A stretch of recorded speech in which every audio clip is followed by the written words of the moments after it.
Imagine being told that the thing keeping you broke is the same thing the wealthy use to get richer every year.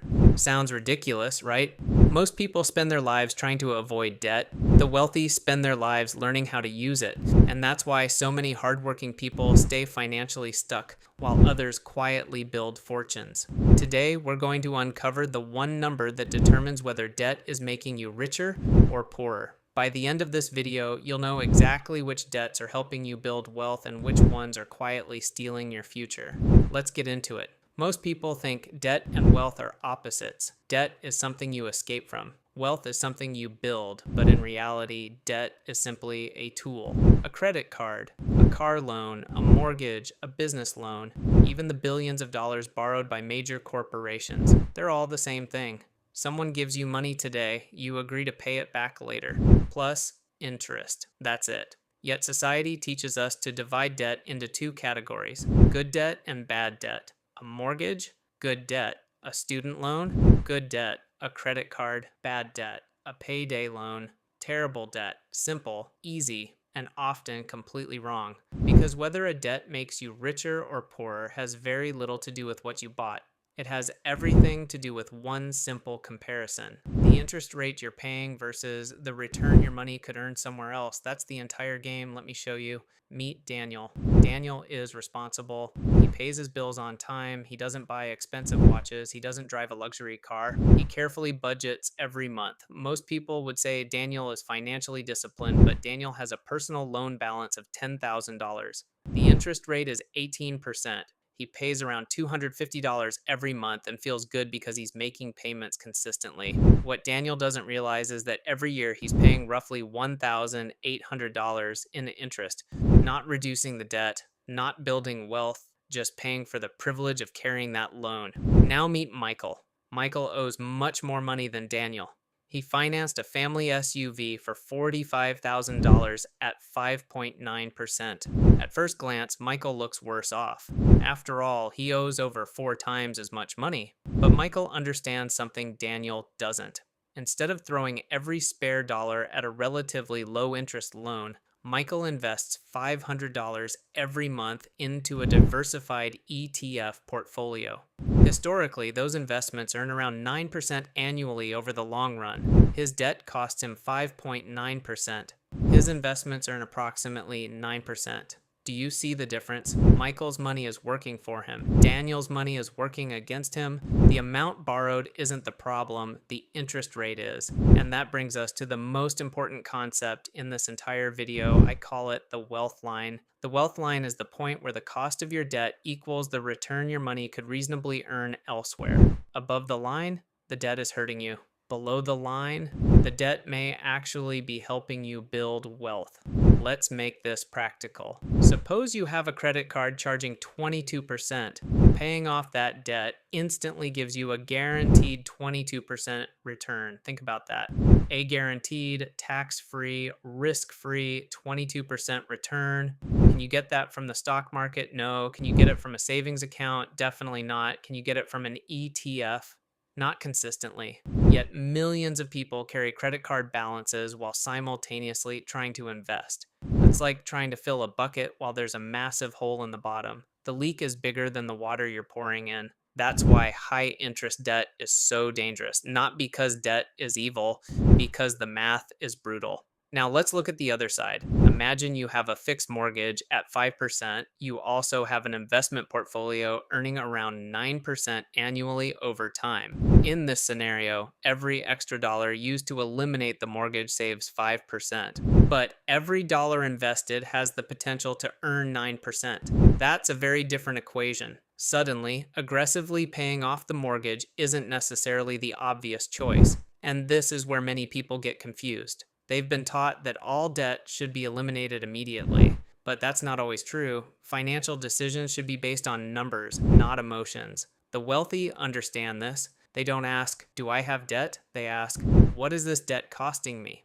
And that's a completely different question. In fact, many wealthy individuals deliberately keep low interest debt. Not because they're reckless, because they're mathematical.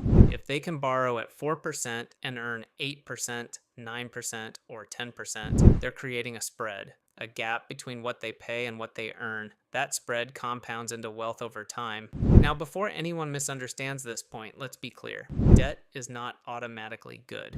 Borrowing money to buy things you can't afford is not wealth building. Financing a lifestyle is not investing. Using debt to purchase liabilities you don't need can destroy your finances. What matters is whether the debt is creating a positive financial outcome.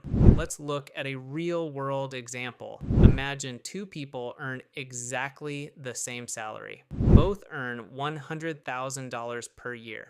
Person A spends years paying minimum payments on high-interest debt. Person B eliminates high-interest debt quickly and starts investing $500 per month.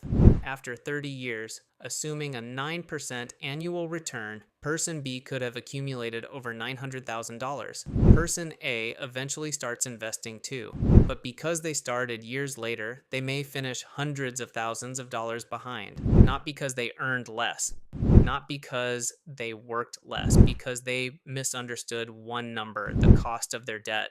And this is where debt becomes incredibly powerful because every financial decision is competing against alternatives. Every dollar has a job. If you use that dollar to pay off a debt charging 20%, you've effectively earned a guaranteed 20%. If you use that dollar to invest while carrying a 20% debt, you're likely losing ground. The numbers matter always. Now let's talk about something that often surprises people. Many of the world's wealthiest individuals use debt extensively, not because they're short on cash, because debt allows them to keep assets working. Imagine someone owns a large investment portfolio. They need cash. Most people would sell investments, pay capital gains tax, and lose future growth. Instead, some wealthy investors borrow against those assets at a low interest rate. The investments continue growing, the debt remains relatively cheap, and the difference works in their favor. Again, this is not a trick, it's the same wealth line. Borrow cheap, earn more, build wealth. But there's an important warning. This strategy comes with risk. If investments fall significantly, debt can become dangerous. That's why this approach is advanced and not appropriate for everyone. The lesson isn't to copy billionaires. The lesson is to understand the mathematics behind their decisions. The same principles apply whether you're managing $10,000 or $10 million. So how do you apply this today? Simple. Write down every debt you have. Credit cards, car loans, personal loans, student loans, mortgages, everything. Next to each debt, write the interest rate. Now rank them from highest to lowest. That's your roadmap.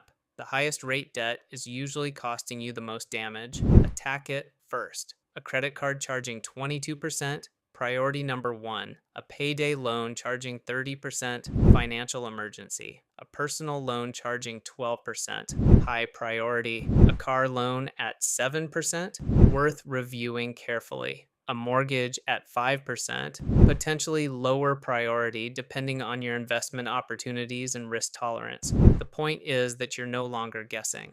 You're making decisions based on mathematics, not labels, not emotions, not internet opinions, just numbers. And numbers don't lie. One final point. If your employer offers matching retirement contributions, take the match first. If your employer matches 50 cents for every dollar you contribute, that's an instant 50% return. Very few financial decisions can compete with that. After that, let the wealth line guide your next move. Because once you understand this concept, everything changes. You stop seeing debt as good or bad. You start seeing debt as expensive or cheap. You stop making emotional decisions. You start making mathematical decisions. And that shift can change your financial future. Debt is not the opposite of wealth. Debt is a lever. Point it the wrong way, and it pushes you deeper into financial struggle. Point it the right way, and it can accelerate your journey toward financial freedom. The difference isn't the debt. The difference is understanding the numbers behind it. If you're finding value in this video, hit the like button. It helps the channel reach more people who are trying to take control of their finances and build real wealth. Debt is neither good nor bad. It's simply a financial tool. The difference between those who build wealth and those who stay trapped financially often comes down to one thing: understanding the cost of their debt compared to the return their money could earn elsewhere. The wealthy don't have access to a secret form of debt. They simply understand the numbers. So here's your challenge. Pull up every loan, every credit card, every financing agreement you have. Write down the interest rate next to each one. Then ask yourself a simple question. Is this debt helping me build wealth, or is it holding me back? Because once you know the answer, you'll know exactly where to focus your next financial move. If you enjoyed this video, make sure you subscribe to Capital Chalk and turn on notifications, because every week we break down money, wealth, investing, and personal finance in a way that's simple, practical, and easy to understand. Until next time, remember, the goal isn't just to make money. The goal is to make money work for you. I'll see you in the next video.